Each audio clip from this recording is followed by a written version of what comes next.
हिमाचल प्रदेश की वादियों में एक ऐसी क्रांति की सुख दुघाट शुरू हुई है जो न केवल राज्य की आर्थिकी को बदल सकती है बल्कि दशकों से चले आ रहे सामाजिक और आपराधिक कलंक को भी धो डालने में सक्षम हो सकती है। मुख्यमंत्री सुखविंदर सिंह सुक्खू के नेतृत्व वाली सरकार ने ग्रीन टू गोल्ड पहल की शुरुआत की है जो न केवल एक सरकारी नीति होगी बल्कि एक ऐसा वैज्ञानिक और औद्योगिक प्रयोग भी होगा जो हिमाचल को वैश्विक बायो इकोनॉमी के मानचित्र पर एक अग्रणी शक्ति के रूप में स्थापित करने का दम रखता है। अब आप ये पूछेंगे कि ग्रीन टू गोल्ड क्या है। ये ग्रीन टू गोल्ड को समझने के लिए वीडियो के अंत तक बने रहिए, हम आपको पूरी जानकारी देंगे। दरअसल ग्रीन टू गोल्ड जो सरकार का प्रयास है वो बहुतायत में पाई जाने वाली भांग की खेती से जुड़ा हुआ है। वर्षों से हिमाचल प्रदेश के राजनेता केंद्र सरकार के आगे गुहार लगाते हैं कि इसे लीगलाइज कर दीजिए ताकि हिमाचल की इकोनॉमी को आगे बढ़ने का मौका मिले, लेकिन ऐसा नहीं हुआ। ये पहल हो रही है अब कांग्रेस सरकार के कार्यकाल में।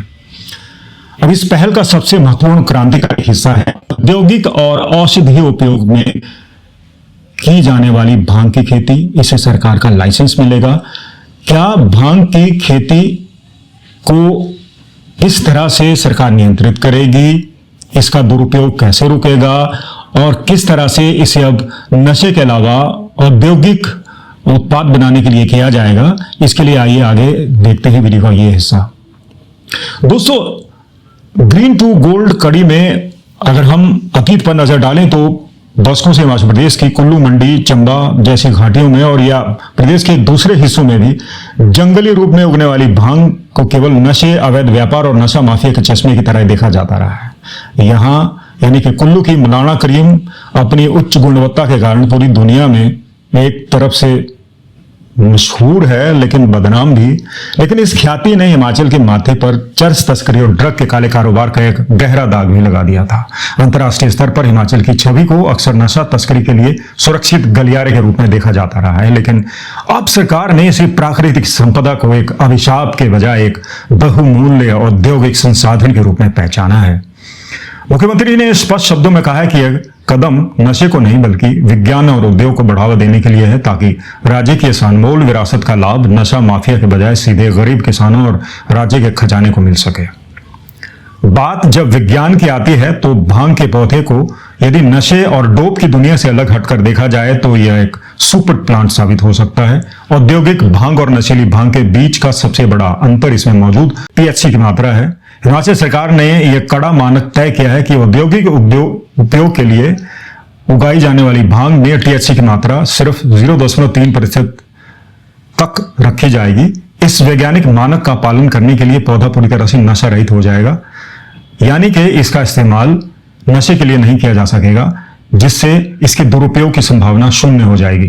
पर इसके बावजूद पौधे की उच्च गुणवत्ता वाली फाइबर और बीज उत्पादन की क्षमता बरकरार रहेगी। अब अगर हम इसके बहुआयामी वैज्ञानिक और औद्योगिक उपयोग की बात करें तो भांग का दायरा वाकई अनंत नजर आता है। सबसे पहले चर्चा करते हैं बायोप्लास्टिक की। आज पूरी दुनिया प्लास्टिक प्रदूषण से करा रही है और भांग के पौधे के सेल्यूलोज से तैयार किया गया प्लास्टिक 100% बायोडिग्रेडेबल होता है। दोस्तों, इसका मतलब यह होगा कि इससे बनी बोतलें, पैकेजिंग सामग्री या दूसरी चीजें कुछ ही महीनों में मिट्टी में मिल जाएंगी, जो पारंपरिक पेट्रोलियम आधारित प्लास्टिक का एक ऐसा विकल्प होगा जो आने वाली पीढ़ियों के लिए वरदान साबित होगा। न केवल प्लास्टिक बल्कि निर्माण क्षेत्र में भी भांग एक बड़ी क्रांति लेकर आ सकती है। भांग की लकड़ी के टुकड़ों और चूने के मिश्रण से हेम्पक्रीट नामक सामग्री तैयार की जाती है जो ईंटों और कंक्रीट के मुकाबले बहुत हल्की होती है लेकिन मजबूती में उनसे पीछे नहीं है। इसकी सबसे बड़ी वैज्ञानिक विशेषता यह है कि ये कार्बन नेगेटिव है, यानी ये वातावरण से कार्बन डाइऑक्साइड को सोखती है और साथ ही पूरी तरह से आग प्रतिरोधी और नमी से सुरक्षित होगी। इसी क्रम में टेक्सटाइल या कपड़ा उद्योग को देखें तो यह भांग के रेशे कपास के मुकाबले कहीं अधिक टिकाऊ और मजबूत होते हैं। भांग की खेती कपास की तुलना में 50% कम पानी की आवश्यकता लेती है और इससे कीटनाशकों का उपयोग भी लगभग न के बराबर होता है। तो भांग से बने कपड़ों में प्राकृतिक एंटीबैक्टीरियल गुण होते हैं जो उन्हें त्वचा के लिए बहुत सुरक्षित और आरामदायक बनाते हैं। इसके अलावा भांग का उपयोग उच्च गुणवत्ता वाले कागज को बनाने में भी किया जा सकता है, जिसे पेड़ों से बनने वाले कागज के मुकाबले कहीं ज्यादा बार रिसाइकिल किया जा सकता है, जिससे जंगलों को कटने से बचाने में भी मदद मिलेगी। और वहीं दूसरी ओर ऊर्जा के क्षेत्र में भांग एक ऐसी क्लीन एनर्जी का स्रोत बनकर उभरती है। इसके बीजों और डंठल से बायोडीजल और एथेनॉल जैसे बायोफ्यूल तैयार किए जा सकते हैं, जो न केवल प्रदूषण कम करते हैं बल्कि ऊर्जा के क्षेत्र में आत्मनिर्भरता भी प्रदान करते हैं। साथ ही चिकित्सा विज्ञान में क्षेत्र भांग में मौजूद कैनबिडियोल यानी कि सीबीडी एक सुरक्षित तत्व साबित हुआ है, जिससे जीवन रक्षा में मदद मिली है। इसका उपयोग आयुर्वेद और आधुनिक चिकित्सा दोनों ही मिर्गी, पुराने दर्द, चिंता और कैंसर के मरीजों की देखभाल के लिए कर रहे हैं। इन तमाम संभावनाओं को हकीकत में बदलने के लिए हिमाचल प्रदेश सरकार ने एक ठोस वैज्ञानिक ढांचा तैयार किया है। चौधरी श्रवण कुमार विश्वविद्यालय पालमपुर और हिमाचल प्रदेश बागवानी विश्वविद्यालय सोलन को विशेष जिम्मेदारी सौंपी गई है कि वो ऐसे उच्च उपज वाले बीज विकसित करें जिनमें THC की मात्रा 0.3% से कम हो। राजस्व मंत्री जगत सिंह नेगी की अध्यक्षता में गठित कमेटी ने अन्य राज्यों का अध्ययन कर अपनी रिपोर्ट सौंपी है, ताकि हिमाचल की भौगोलिक परिस्थितियों के अनुसार एक बहुत मजबूत कानूनी ढांचा तैयार किया जा सके। आर्थिक दृष्टिकोण से देखा जाए तो यह पूरी पहल हिमाचल के लिए सोने की खान साबित हो सकती है। अनुमान है कि यह विनियमित खेती पूरी तरह लागू होगी तो राज्य के खजाने को सालाना 500 करोड़ से लेकर 2000 करोड़ रुपए से अधिक का अतिरिक्त राजस्व प्राप्त होगा। यह राजस्व वृद्धि राज्य को कर्ज के बोझ से उबारने में और विकास कार्यों में तेजी लाने में मदद करेगी, जिससे मुख्यमंत्री सुक्खू का साल 2032 तक हिमाचल को देश का सबसे समृद्ध राज्य बनाने का विजन साकार होगा।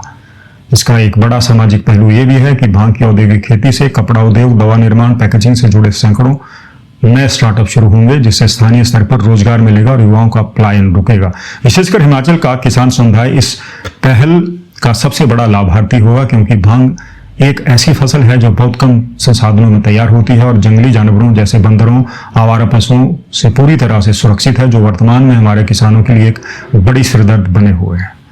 अंततः ग्रीन गोल्ड हिमाचल प्रदेश के लिए एक ऐसी नीति नहीं बल्कि एक वैचारिक बदलाव है। उस बदनाम पौधे को सम्मान दिलाने की कोशिश है जिसे कुदरत ने गुणों से भरकर भेजा था, लेकिन इंसानी लालच ने उसे केवल नशे का साधन बना दिया। अब वैज्ञानिक मापदंडों और राजनीतिक इच्छा शक्ति के संगम से हिमाचल नशा तस्करी के अंधेरे से निकलकर औद्योगिक समृद्धि के सुनहरे युग की ओर बढ़ रहा है, जहां हिमाचल की घाटियां अब दुनिया के सबसे उन्नत बायोप्लास्टिक और जीवन रक्षक दवाओं के उत्पादन केंद्र में भी जानी जाएगी। दोस्तों, ग्रीन टू गोल्ड पर यह था हमारा आज का वीडियो। अंत में हम ये कहना चाहते हैं कि ठीक है, सरकार ने एक बहुत बड़ा फैसला लिया है।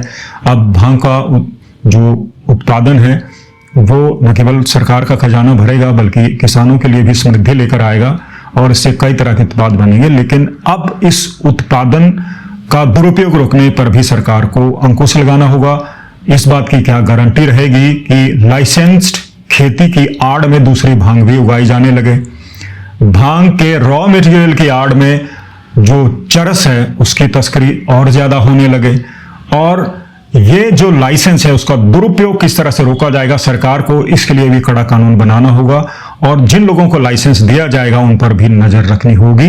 ये पहलू भी उतने ही महत्वपूर्ण हैं जितनी कि भांग की वैज्ञानिक खेती। उम्मीद है आपको आज का वीडियो पसंद आया होगा। अगर वीडियो अच्छा लगे तो इसे शेयर जरूर कीजिएगा, और इस पूरे फैसले पर आप क्या राय रखते हैं? क्या सचमुच ये हिमाचल प्रदेश के खजाने को भरेगा, किसानों की किस्मत चमकाएगा या नहीं?